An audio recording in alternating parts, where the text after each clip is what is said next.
So part of our office is we do education and outreach regarding financial literacy. We're excited to be bringing a new staff member on board in August to kind of help lead some of these efforts. But essentially what we wanted to share with you all this afternoon is kind of budgeting 101 and some things to be aware of since you're already in college, some kind of really important things to keep in mind if you have been budgeting, maybe you're trying to transition and get more on a budget. And then we'll actually present towards the end one of our budget worksheet activities, which is a resource that I think will be really helpful for you. So we'll kind of start larger and then go down and be more specific from there to kind of give you an idea of how to juggle all of these things. So mainly what we're hoping to impart to you all today is being able to give you some tips and tools to become financially independent and self-reliant. These are skills that you will be learning post-UH world, but also some things that are really helpful for you to be aware of and practice while you're in school. We also want you to be able to determine your needs while you're in school. So what are the things that you're going to need a budget for next semester, but what are some things that you need to think about longer down the road? Not everyone, if that's a college sophomore, may be thinking about retirement, but it's still things for us to consider and be aware of. We also want to touch on a little bit about the intersection between your income and your future career, as well as tips and tricks for taking control of your money in the moment. We know that this is a really complicated, unprecedented time. Tara and I are working with students day in and day out with, all sorts of complex things that they are navigating and trying to figure out how can we keep them enrolled, how can we help them afford school. And so we know that this hopefully will become extra helpful for you right now. So a few things that I just wanted to address to kind of big picture is we find a lot of times when we talk about budgeting in college that there are students that are hit with a lot of unnecessary expenses. These are things that maybe people aren't aware of when they enter school, or maybe they're not aware of until they get to the point where it's a problem. And so I wanted to touch on a few of these because when we think about money management in college, as you continue to go from semester to semester, these are things that are really helpful to keep an eye on. The first thing, just keeping aware of any additional charges and fees that the university may put on your account. So these could be expenses like you get a parking ticket, you have an overdue book, maybe there's something that is put on your account, maybe you go to the health center and they, you have a vaccination and they put it on your account, but you forget about it and it shows up later. Trying to keep a track of and monitoring not only your bill from semester to semester, but there may be some additional things that are put on your bill, and it's easier for us to address those things and help you figure those things out early rather than as you're about to register for classes but you're blocked or something like that. The other thing that we want you to be aware of is what's called the 3-Pete rule. So some of the things that I'm going to share in the next few slides are kind of state of Texas policies and laws. So these are not necessarily all University of Houston policies, but a lot of things that come down from the state. One of the things that you need to be aware of is the 3-Pete rule, which essentially is saying that undergraduate Texas resident students that they have a 3-Pete rule essentially that says that if a student tries to attempt a course more than 3 times, so maybe there's a student that is really challenged by Bio 101 and they try it 3 different times, if they go over more than 3 times, then that class will start to get more expensive for them to pay for. So that's why we encourage you to think about your major or courses that you may be challenged with. Is this the right fit for you? Because sometimes we do have students that really try to attempt to take a course multiple times at U of H, and it becomes more expensive because it takes more times for them to attempt it. So just be aware of that. If you start running into challenges in a particular class, we would never want you to get charged more tuition down the road if there are ways that the university can connect you to tuition or to tutoring resources and things like that that might be helpful in the classroom. Something else we want you to be aware of is what's called the enrollment cap. So in the state of Texas, depending on your major, that we have what's called an enrollment cap that essentially says that a student in good faith with an undergraduate degree, it may take 4, 5, sometimes 6 years for them to finish. Of course, we want to try to work with students as much as possible to try to finish within 4 hours, or 4 years, but we know that that might be a challenge. However, we do have students that maybe they take a lot of courses, but it's not necessarily accomplishing their degree plan. Maybe they move from college to college and they're accumulating hours over the period of time. Within the state of Texas, if a student, depending on the major, say their program is 115 hours, if they go over 115, they may eventually hit the enrollment cap. And similar to the three-peat rule, if a student goes over the enrollment cap, it gets more expensive for those hours once a student reaches past the enrollment cap. So it's a good idea for you to be aware of, depending on where you are in school, how many hours are you needing to take to finish your degree? How long is that going to take? Students are notified well in advance if they're getting close to the enrollment cap, but typically we see this in students that maybe have transferred from school to school, or maybe they, for whatever reason, it's taken them a long time to finish their degree. This could be a challenge for some students. We also want you to be aware of dropping courses. So many of y'all have probably heard about a grade of W and the 6W rule. Essentially what this is saying is that during your tenure at University of Houston, you have 6 withdrawals that are available to you. What that means is that if you start a course and maybe life happens and you have to withdraw, or maybe you realize that this isn't the course that you want to take, as long as you withdraw before the posted deadline, you can use one of your 6 W's and it be listed as a W.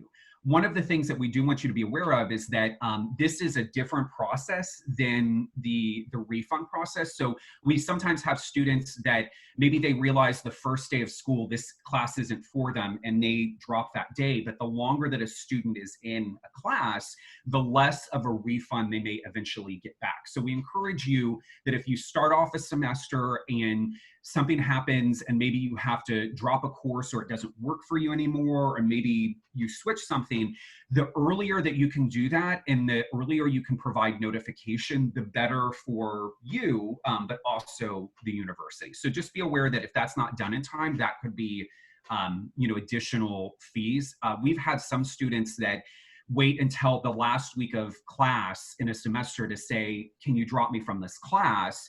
And they've gone the entire semester and it's far too late. And so they get stuck paying for that class. So we run into that sometimes. And then finally, we recognize again that not every student may be in a situation to finish their degree in 4 years, but we do know that with an extra year or two in college, that it could definitely increase somebody's budget. So if they have to take an additional year of tuition, expenses, etc., all those sorts of things that they may have to pay to finish their degree, they may be losing that sort of earned income that they could get if they were out in the workforce. And so we always encourage first-year students to really kind of dip their toes into what do you want to explore, not trying to take so many hours their first semester, but eventually thinking about what is a realistic load of classes that you can manage so that you can graduate in 4 years. So just planning out your degree, having those conversations with your academic advisors are always very positive things to do on the front end. Something else that we encourage you to think about is within your major, thinking about kind of where do you see yourself after graduation. I'll share in just a few moments. There's a lot of great resources that we have available on campus, but when you think about budgeting, thinking about budgeting now so that budgeting could come a little bit easier when you are out of school. So if you say you are someone that you're in the business school and you have really big dreams to get a high profile job, that's fantastic. You know, maybe you have a higher salary, and so you are in a situation that you would be able to afford the monthly loan payments, or you have a better idea of what your salary is going to be each year. But maybe on the flip side, maybe we have someone that is in a career path that's very rewarding, that is very passionate for them, but maybe it doesn't pay as much as, you know, a business executive would, right? So those are considerations you need to think about as you head into your career, about being able to balance, you know, when do I need to start paying my student loans back? How much is that going to be? And what sort of life do I want to have for myself? You know, am I going to live by myself or have roommates? Do I have a family to support? What does my commute look like to my job? So things that you may be thinking about while you're in school, but suddenly pick up a lot more once you are out of school. Touching on that just momentarily, we do have a really fantastic career services center. I'm sure that Victoria and the UEP team have shared a lot of this with you, but when it comes to understanding the intersection between career choice and income, it's always a great idea to not only connect with, you know, faculty and staff in your college, but also our career center, to get an idea of, if I become a teacher, if I become a business executive, or if I continue on and go to graduate school, what opportunities are available for me? What would a career look like in that field? So you can get an idea of what sort of life you would need to build for yourself when it comes to budgeting. Here are just kind of some median incomes. These are provided by Texas Resource. We look at different careers across the state of Texas and the median income. As you can see, you know, an elementary school teacher, which is a really, really, really critical job right now, unfortunately is one of the lowest paid positions in the state, compared to people that may be in like a computer or an engineering field. So I have no doubt that some of you have maybe thought about a career and what your life may be looking like after, but especially as you get closer to graduation and think about what is your student loan situation, where are you going to live, it's important for you to kind of get a reality check of like, what would your median income be if you go on to one of these careers. And then this is, again, just the website, it's ONET Online, that if you're interested in kind of looking at different career paths or something like that, you can look at the different types of professions and get an idea of, you know, what would somebody need to become a database administrator? You know, what does that background look like, but what are the median income, those sorts of things. Moving on. And then of course, it can give you an idea of your future annual gross income. So this is what's really helpful as you start to think about, you know, I want to be a teacher, and maybe you're in the College of Education in the state of Texas, what is a median income, so that you can then start, you know, planning ahead of decisions that you would need to make, you know, as you start thinking about graduation, where are you going to live, you know, what is your personal budget going to look like, which we'll talk about a little bit more in a bit. We also, so again, those are kind of like foundational pieces, good things to know as a college student that sometimes we see that students forget about or trip up on. We also want to kind of address a few things that when it comes to budgeting that can be really helpful for you currently while you're in school. So when it comes to working in college, there are a lot of benefits. We have a lot of students that are working college work study. Maybe they're working, you know, at a restaurant off campus. I've worked with students that have even had full-time jobs and they're balancing those things. Wherever possible, we encourage students to try to find employment on campus or an opportunity that can help them off campus, because you're earning extra income. It's also a really great opportunity for you to build your resume. And especially if you're working on campus, we see there's a lot of research out there that shows that the more that a student is engaged on campus, whether they're living on campus, working on campus, involved in student groups, that they have higher sense of belonging and higher academic achievement. So we encourage you to find a position. We also have a lot of students that will intern or shadow or do experiences like that, whether it's paid or not paid, it's still really good experience for a future career. With on-campus jobs, they're very flexible. So for example, Tara and I have several staff that work in the Welcome Center. We also used to, when I was over in the Rec and Wellness Center, we would have tons of students work there that were able to be flexible with your schedule. And we also understand that you're students first.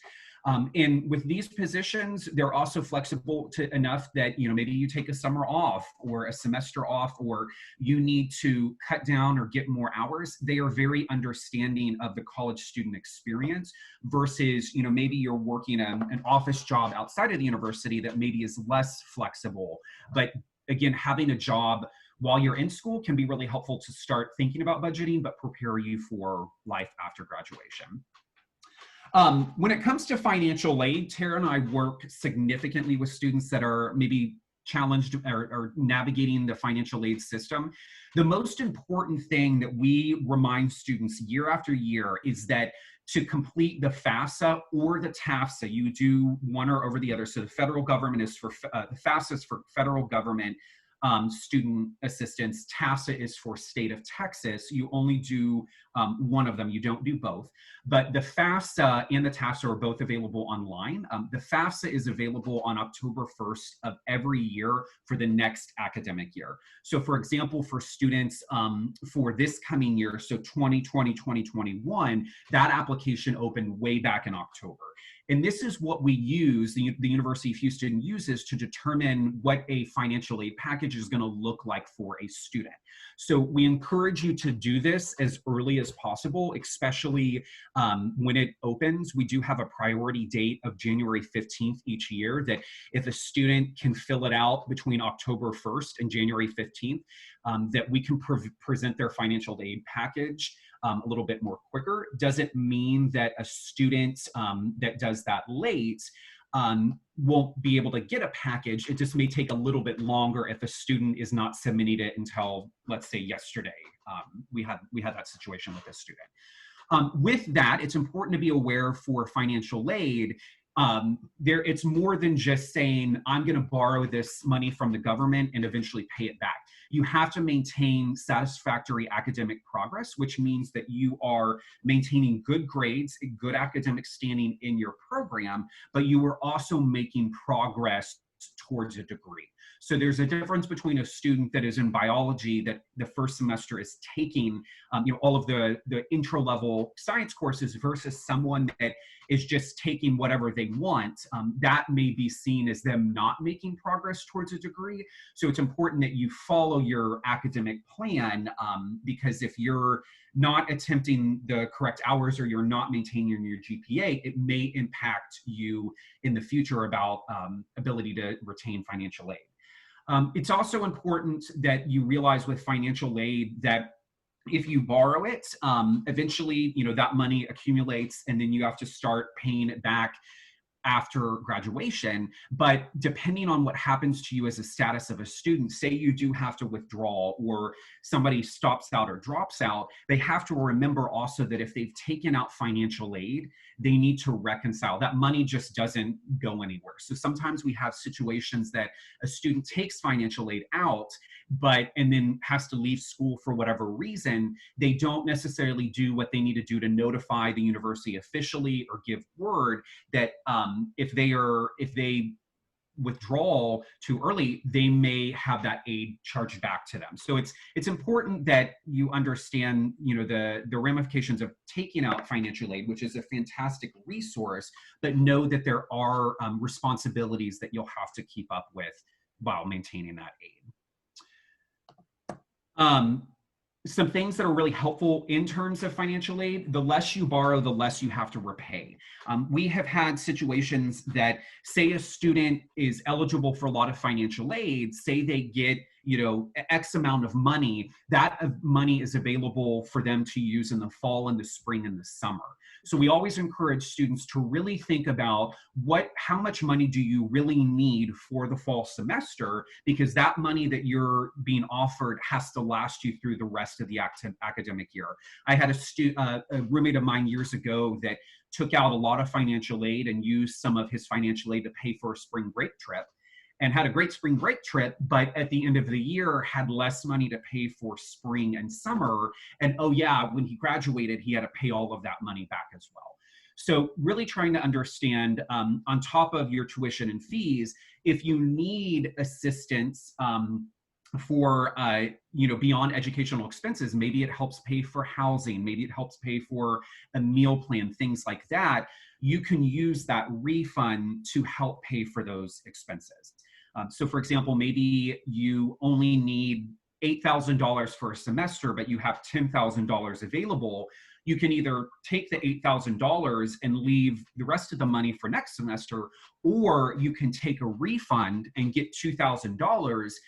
We highly encourage students to use that towards educational expenses, but know that that is part of the financial aid package that eventually has to be paid back. Some tips that we also offer students about budgeting is keeping an eye on where your spending is going. You know, if you're the type of person that every morning you wake up and you immediately go to Starbucks, and that's part of your morning routine, that may start increasing your bills, or that may start to get really expensive over time. So are there ways in that situation where you could save a little bit of money? You know, maybe you look into making coffee at home. Maybe you look to cutting down the amount of times you go to Starbucks or something like that. Some other things that might be helpful is like physically leaving your debit or credit card at home. There are some people that just get very tempted nowadays, that because people don't use cash as much and they use a debit card, that swiping over time, they don't feel the reality of how much they're spending until later on. So physically leaving that card at home, trying to make use of all of the free opportunities on campus, and the ones that are normally available on campus. Obviously, we're in a different situation, but whether it's entertainment, whether it's public transportation where you can use the city bus system, use the university shuttle system. The university last year introduced the new B-Cycle, which is the bicycle sharing program. Those are all great ways, in addition to things like carpooling, that can help with transportation expenses. Even things like refillable water bottles, again, that's a great opportunity, especially in the Texas heat, that if you're someone that is always purchasing coffee or soft drinks, like, is there a way that you can save money doing that at home, or just bringing a water bottle? And again, just being aware of how much you're spending. One of the things that I personally do is I will track like all of my spending. I will track like all of the anticipated expenses that I have.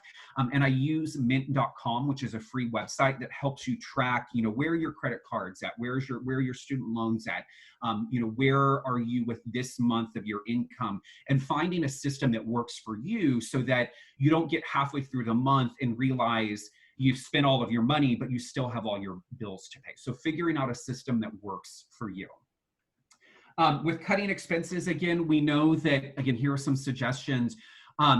We recognize that there are foreseen expenses and unforeseen expenses, right? So trying to really plan for things that if your friends are going to go out to dinner on Friday and you've agreed to do that, that is something that you can plan ahead for, but also keeping in mind of having money set aside for unnecessary expenses. Also feeling, don't feel like you have to be pressured into doing everything. Maybe if you feel like you want to go hang out with your friends, can you find a way to do that where you're not spending as much money? And that really gets to this idea of you determining what you need versus what you want. And those are lessons that it's really powerful to learn those early on. Maybe you can't spend, $150 on a concert ticket, but maybe you could hang out with your friends before they go to that concert or something. So the difference between what you need and want, and not always feeling like you have to explain yourself. And again, trying to utilize free services on campus, student discounts. There are a lot of places in the city, from Metro to even like the Houston Zoo, that by showing that you were a Houston UH student, that you can get a discount. And so those are really helpful. I know that the Cougar Card office is really helpful in identifying what those places are. So if you are living on campus, or maybe you're living in a property that's close to campus, we know that that is a great opportunity, but can be pretty stressful if you are living away from home in any capacity. So if you are living away from home, we recognize that you're probably going to have to figure out your own meal plan and what your food situation looks like. So If you're on campus, we have varying meal plans that students can access. We also have the off-campus locations that are close to campus, but there may not be as many food options or access to grocery stores that are nearby. So you might have to plan ahead for what your meals are going to look like. We also encourage you that if you're living with roommates, that is something that you may have to have a lot of conversations with them about what do finances look like in the collective. So maybe you and 3 other roommates, and you are splitting the bill for the electricity for the month, right? It's all understood that you have to pay for this, but who is in charge of making sure that gets paid? How much does everyone need to contribute? When is that due?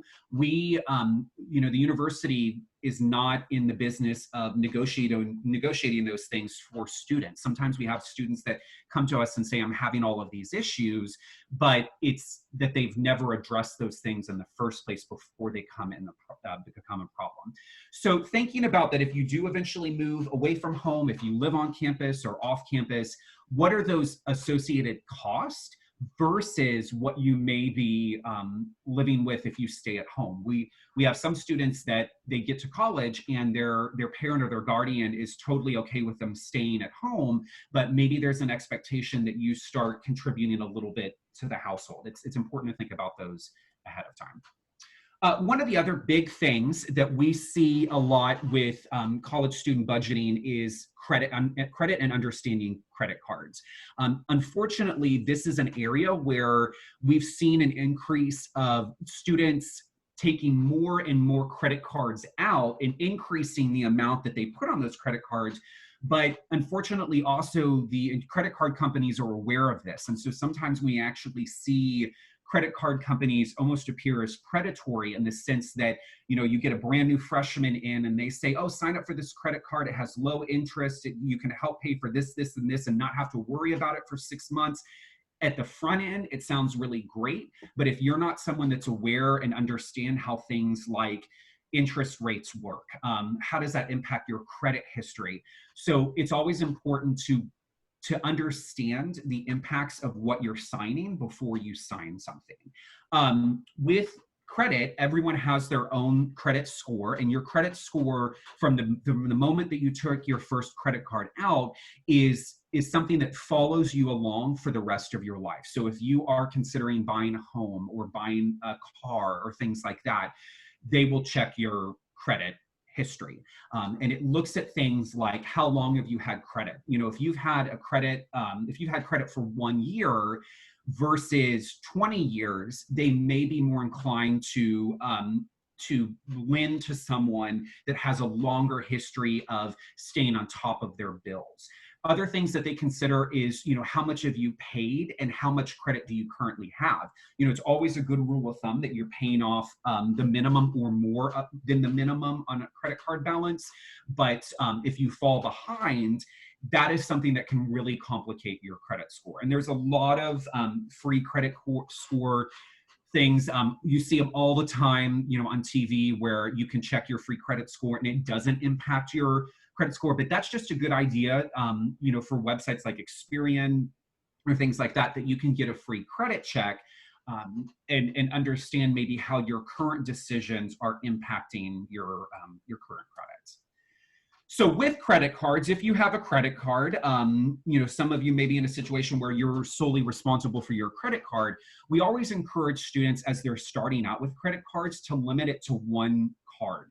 What becomes really difficult is that if people start getting multiple cards and then all of a sudden they're having to balance, oh, I've got an American Express and a MasterCard and a Visa, and oh, I've also got a Banana Republic card and a, whatever card that has different interest rates, have different monthly balances, and have different due dates. So thinking about how can you make those monthly payments on time, and understanding, even though you may be able to make a monthly payment, the interest may be so much that you can make a monthly payment, but the interest that's charged is even more than the monthly payment.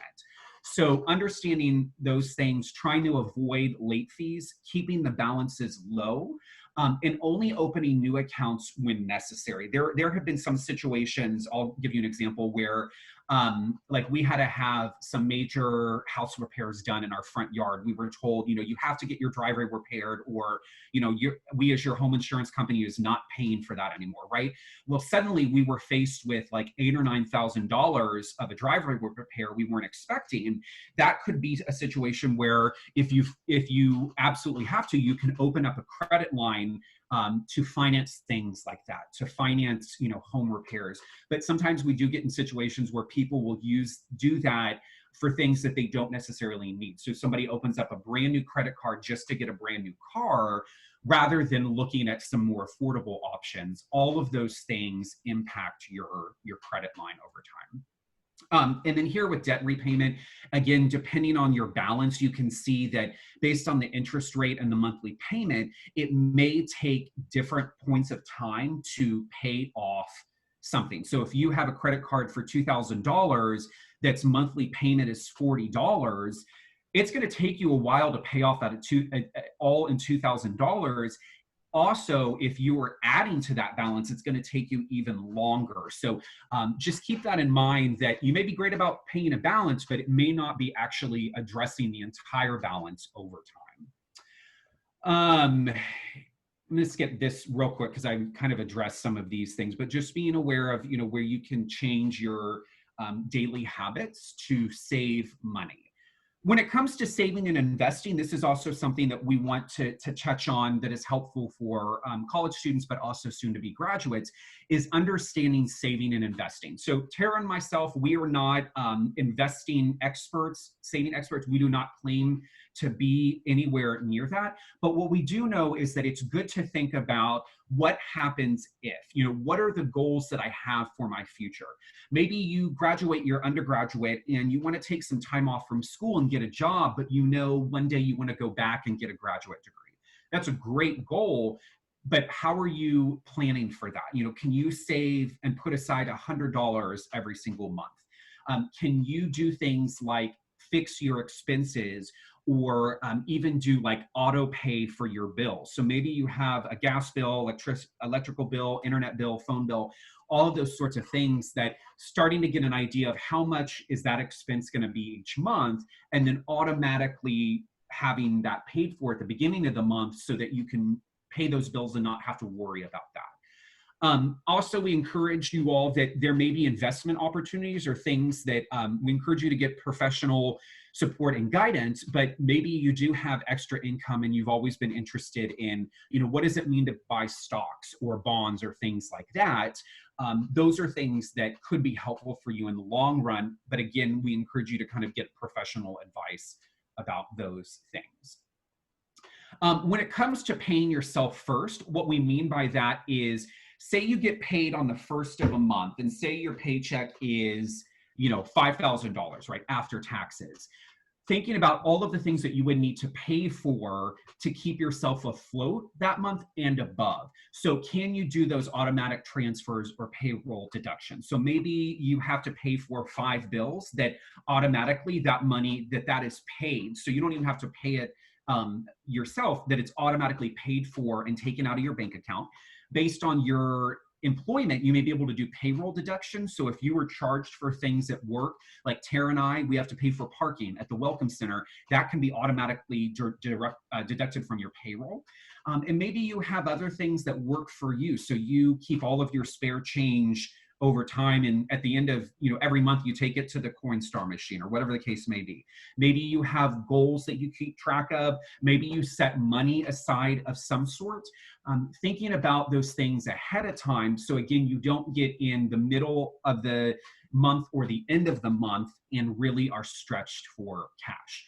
This also depends on whether you're being paid monthly or whether you're being paid bi-weekly. As a student employee, many of you are most likely paid bi-weekly, but you may get your first job outside of school and it's monthly, and you suddenly have to learn how to make that money stretch for 4 weeks with no other source of income that you're expecting during that time. So thinking about how can you clear expenses at the beginning of the month and then work with the money that you have left over.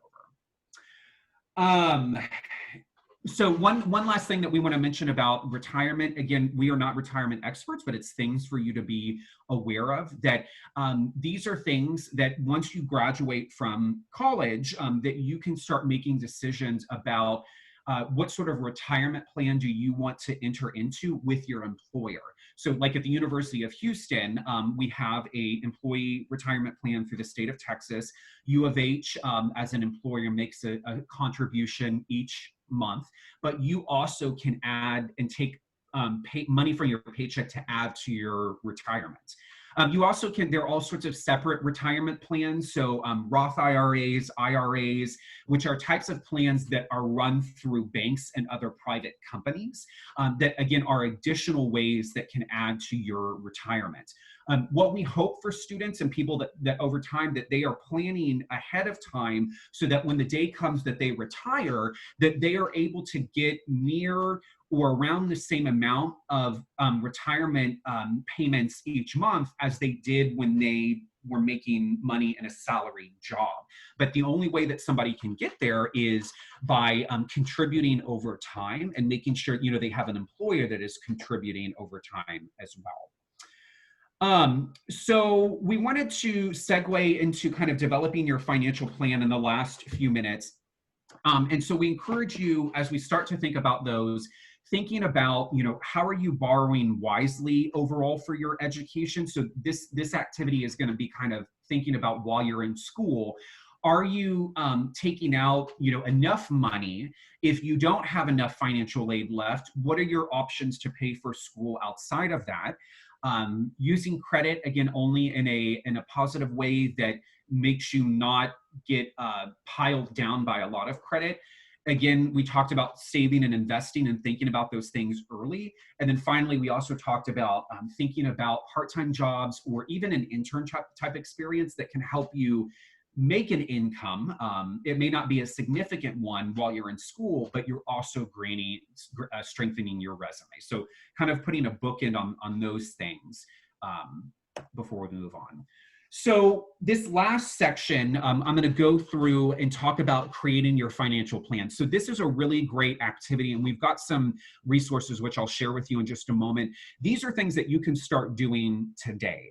So what we encourage you to do in the future, and this is a great opportunity for you to start thinking about your fall semester, is you're able to log into your MyUH account, and from there, you can actually go into your account and see a breakdown of what does your fall bill look like. So in your fall bill, you'll be able to see tuition and fees. If you have a housing, meal plan, or parking, that will be spelled out. So you'll be able to see, this is what my bill is, but you'll also be able to see what financial aid has been awarded to you. And then again, with financial aid, that is done, you know, you have to have submitted a FAFSA, you have to have met all those requirements, but you also then have to go through entrance counseling. So from your account, you'll be able to see, this is how much I owe for the fall, and this is how much I have for financial aid. So from there, you can see, am I going to get a refund? Because maybe I have more financial aid than the balance I have due. Maybe you need to figure out you don't have enough financial aid, and so suddenly you're faced with paying a little bit more money. There are different options and payment plan options we have, but it's important that from the beginning you monitor your bill and you're aware of those expenses. So the resource that I wanted to share with you all is we have what's called a semester budget worksheet. And this is actually available as a PDF on our financial literacy website. Some of you may recognize this because this is something that we share with new students as part of orientation, but is a really, really great worksheet to start thinking about everything that you would need to afford and plan for while you're in college. So I'm going to go through this kind of briefly, but on one side, it gives you, you're able to kind of build out 3 options for yourself. And then on the flip side, it kind of talks about what are the semester rates for all of those things. So maybe one of your options is that you are gonna, you know, take 12 hours and live on campus and you have a parking permit and a meal plan, but suddenly that's more expensive than you think, another option could be, what does it look like if you live from home this semester? What does it look like if you don't have a parking permit? Essentially kind of an opportunity for you to experiment and play around with the numbers that make sense to you. So, of course, when you log in, you can go to financial aid and be able to see your award summary. So, for example, this is a student's award summary for this coming year, so 2020, 2021. And you will see a breakdown of what is offered to a student and what is accepted, and then what ultimately is dispersed. It's important to know that you don't have to accept all of the award that you're given. If you're awarded $10,000 and you only want to take $5,000 out, that's great. You then have $5,000 you can use for the next semester, or you could take that as a refund. But this will be able to tell you what are you looking like for each semester, and so you can make those decisions of how far is that money going to last you. And it's important that when you're looking at this, that you're viewing by semester. So you're looking at fall 2020, spring 2021, and summer 2021. So this is a snapshot again of calculating your cost to attend. One of the things that we also have available via the university, it's what's called a tuition calculator. So the cost of your tuition and fees are going to vary based on what program you're in, what classification you're in. So are you a graduate student or undergraduate student, and how many hours you're taking that semester. So for example, the price of a undergraduate that's a business major that's taking 16 hours may differ than a graduate student that's in education that's taking 9. Also on top of that, if for some of you, if you're part of the UH4 program, you may have fixed tuition. But again, that is something that a student, it's determined by their program, how many hours they're taking. And with the UH and 4, that's a program that a student would have to have signed up for from the beginning. So looking at this example, let me go back real quick. So looking back at this example, this student has been offered for the fall, they've been offered $448 for an Pell Grant. Grants do not have to be paid back.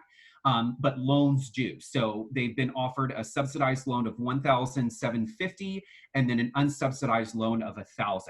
So here, in this particular example, the student has been able for the fall to input, okay, I'm going to receive this much in grants and this much in loans. So they added the unsubsidized loan and the subsidized loan together.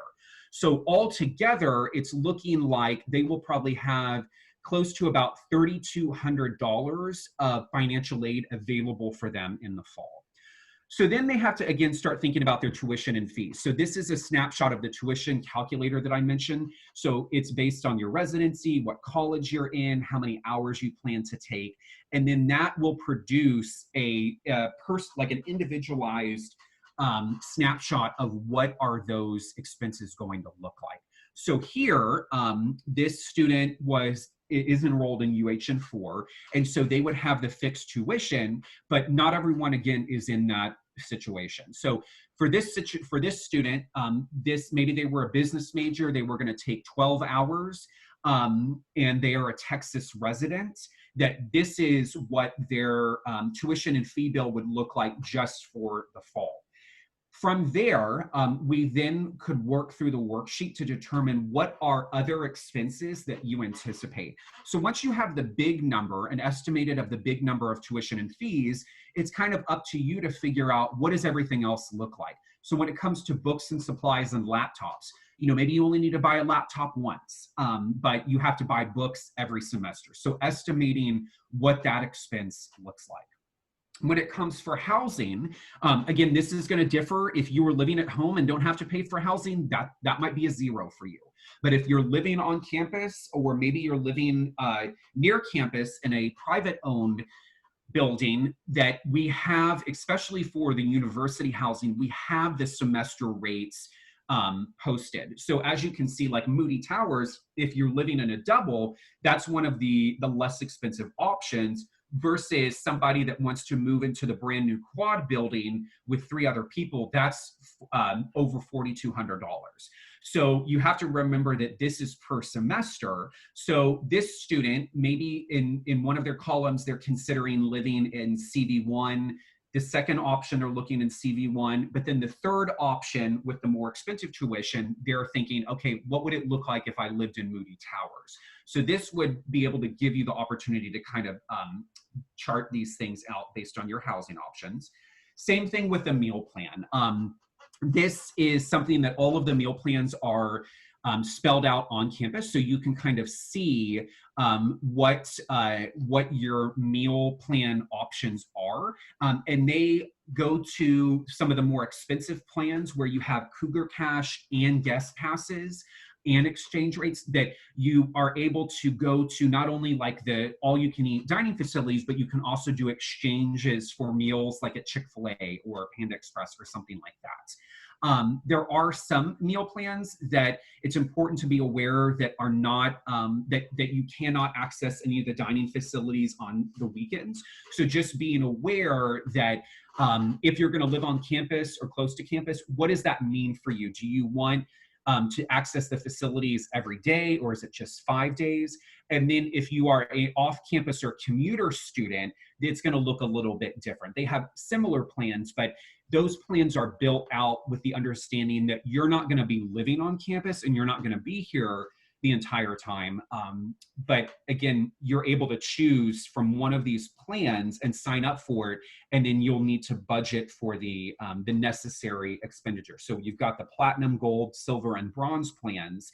In this particular activity, the student decided to go and budget for the gold plan in 2 of their options and the silver plan in the last option. And again, that's based on, are they gonna live on campus? How often do they wanna visit the dining facilities? Do they need them on the weekends? Those sorts of things.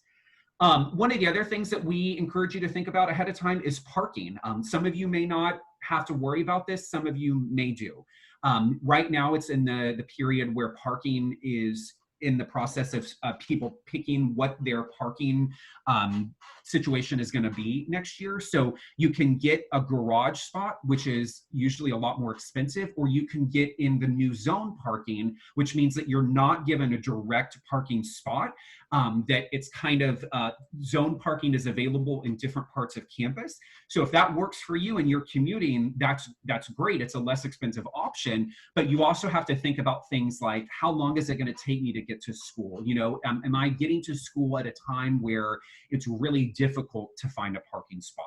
Not everyone can afford the garage, but also some people with the zone parking may find it harder to find a spot based on when they can get to school to attend their classes. We also have Coast, which is a great program that's run out of Parking and Transportation that essentially is like a ride-sharing platform that students, maybe you're leaving from Southwest Houston and you can carpool with people to save money. You can visit Coast to learn more about that, to see if there are people in your area that you could carpool with that can help cut down on those costs. But parking, again, is something that we encourage you to think about because a lot of students forget about having to pay those expenses. So again, going back to this particular student that maybe in 2 of the options, they think about garage parking and then zone parking in the last option. So again, this is per semester. Typically with parking that you have to sign up for a plan the entire year. You may, in some situations, be able to drop down or change your parking, but with any of these things, it's important to be aware of what you're signing into for the entire year, because there may be a change, some sort of charge associated with it if you change plans midway through the year. So that's why it's important to plan ahead. Okay, so zooming out a little bit further, again, this is the student that we had with her 3 different options. So what does not change is the amount of financial aid that she's receiving. So in all of these scenarios, she's receiving almost $3,200. So she's receiving $3,170 just for the fall semester. And then when she comes over here, she's able to calculate all of her expenses. So in these options, it looks like that her options range from $13,545 all the way up to $14,719, again, based on the decisions that she's making.